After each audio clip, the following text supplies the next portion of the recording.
Have you ever heard someone try to use the Bible to argue for the right to abortion? Today, I've been challenged to respond to 7 supposedly biblical arguments for abortion with just 1 minute on the clock for each unscripted response. I'm Seth Dreyer, and this is The Hot Seat.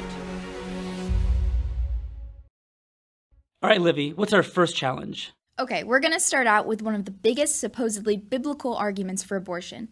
In Numbers 5, we see the Lord giving the instructions for what has been referred to as an abortion potion. Basically, if a man wants to find out if his wife has been unfaithful to him, he takes her to the priest, who then gives her a concoction that would bring a curse on her and cause her to miscarry if she is guilty of adultery. Isn't this a clear example of God in Scripture commanding abortions? All right, so there are 2 major problems with this. First of all, they're saying God causes an abortion, therefore we may have abortions. There's a hidden premise in this argument. They're suggesting anything God does, we may do. So even if God did cause an abortion, they're suggesting that means you may do it as well. We know that doesn't follow. God caused a flood doesn't mean if you don't like your neighbor, you're justified in flooding his apartment. So there's a problem in that idea, but there's even another problem here. Nowhere in the passage does it suggest the woman is actually pregnant. All right, so at the end of the passage, if she's unfaithful, a few English translations do say she'll miscarry, but the vast majority say her womb will swell, her thigh fall away. What does that mean? Well, if she's faithful and did not commit adultery, we see she'll bear children. So probably what happens is she is being sterilized, being caused to become barren. Nowhere do we see here that God kills a child. And even again, if that were the case, God killing a child doesn't mean you're justified in killing a child. It just doesn't follow. All right, great explanation. For our next question, let's swing over to the New Testament.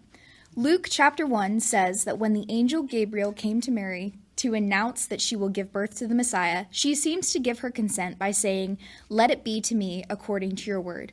Obviously, what's happening here is that God gave Mary a choice, and thus all women should always have a choice today, right?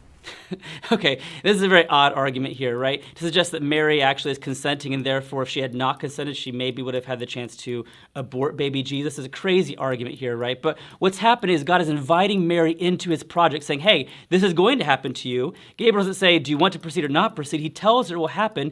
She's confused because she knows, how could this happen? He explains that she says yes, let it be unto me. God's inviting her to enter and give her affirmation. There's no suggestion here she actually could have backed out of this, though. He chose her, knowing her character, knowing what she would do. It's absurd to get from here even to the idea, even again, to suggest, what if she said no? We don't know what would have happened, but she wouldn't have been pregnant at that point. She wouldn't have been killing anyone. So you just cannot get from Mary saying, yes, let it be unto me, as you have said, to a mother or father saying, because I have a child now, I want to kill that child, that God is somehow endorsing it. That just doesn't follow. It's a bad argument. Okay, great. Let's back up and take another approach for this next argument. How can you say that abortion is unbiblical if the word abortion is never even mentioned in the Bible? Okay, this is a good argument that gets to a core of the problem here, right? That people often do not read the Bible with an open way of trying to find out what the Bible actually is leading us to conclude about all kinds of issues. There are many things the Bible does not explicitly mention. For example, it doesn't mention that it's wrong to lynch African Americans or to gas a Jewish person with a Zyklon B or things like that. But we know these things are wrong by inference because the Bible clearly condemns purposely killing innocent humans. Thou shalt not commit murder. So using Zyklon B to gas Jews or hanging an African American by his neck from a tree to kill him, both of these things are wrong by inference, right? So reading the Bible, we get the principle and apply those principles to our cultural context. So we know it's wrong to commit murder. Murder is purposely killing innocent humans. What is abortion? Purposely killing innocent humans. So the Bible may not mention abortion, but it clearly condemns it by inference of the principle that we should not purposely kill innocent people, innocent humans. Seth, I get it if you want to be against abortion, and I admit it sounds like you even have a very good reason to be so. Okay. But didn't Jesus say in Matthew chapter 7 to judge not? So sure, maybe abortion is technically wrong, but you're not allowed to judge her for that. Okay, classic example of reading one verse and missing the whole context here. Christ does say judge not, but if you read the other verses, clearly he's not saying never judge. He's saying you should not judge hypocritically. That's the problem here. We are called to be discerning people, to judge what is right and wrong. That is part of what it means to live a life following in the example of Christ, where you don't just blindly do anything. You have to judge and discern things as right and wrong. But we ought not judge hypocritically. That's the problem here. If you tell someone you ought not do this thing, then you go do that thing, that's clearly a problem. That's a double standard. Christ rejects rejects that because he is someone who lived honestly, directly, said things what are right and wrong, and we ought to follow his example. So to judge hypocritically, that would be a problem here. So the main issue here is that how we judge, not that we should not judge. That makes sense. I always have trouble answering that one. So in Exodus 21, we are given the situation of two men who are fighting and accidentally hit a pregnant woman so badly that it causes a miscarriage. Then the text says that if there is no harm to the woman, the man who hit her should be fined. But if the woman is harmed, retribution for this crime of injuring or killing her is prescribed. Doesn't this seem to imply that God cares about what happens to only the woman and not about the baby? Okay, so at best, this argument is saying that there's a penalty for accidentally harming the fetus, but retribution for harming the mother, right? But at best, that's saying that there's a penalty for accidentally harming the fetus, a greater penalty for the mother, but there's no suggestion here that it's a blessing as put upon harming a fetus. There's still a penalty of some kind. So to get from here to saying that God somehow endorses killing babies just doesn't follow. But there's another problem here. I'm just going to grab my Bible. I know I have short time here. But if you look at the passage, most English translations do not say here that that miscarriage is happening here. I'm reading the ESV here. It says, the man strikes the woman and her children come out. It doesn't say the children are harmed, just they come out. So probably what's happening here is premature birth. More English translations say that, premature birth, not miscarriage. So what's probably happening here is if you strike a pregnant woman, she gives birth prematurely, but no harm, it's a penalty. But if there is harm, it doesn't say to mom or baby, but just if there is harm, then it's retribution. So probably what we're seeing is there's actually retribution for harming mom or baby. They are seen as equal here. That's why it's so important to not take the story out of context. Right. All right, going over to the New Testament now. In Mark chapter 5, a woman with a gynecological ailment comes to Jesus, touches his garment, and is healed. Now, what's interesting about this passage is that it was actually against custom for this woman to approach anyone, because her touch would cause them to be ceremonially unclean like she was. And yet, Jesus praises her for her choice to do it anyway.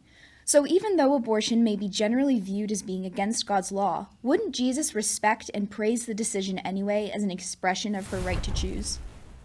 Wow, that's really twisted. Okay, so yeah, Jesus cared for the marginalized, like this woman who had this gynecological disorder, this issue of blood for a long time. He cares for them, and so she came to him, had faith in him, and that's what's so great about the story here. But it's not great that she crossed the line, that's fine, but she crossed the line to get to him, to the one who is the way, the truth, the life. To suggest that we should cross a line of ceremony or civil, whatever law the line may be, to do some immoral action is absurd.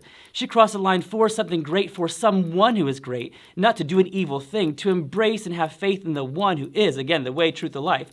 To suggest that therefore women may cross any line is crazy. That's like saying, what about men who cross, it's not accepted in culture to beat your wife, thankfully so.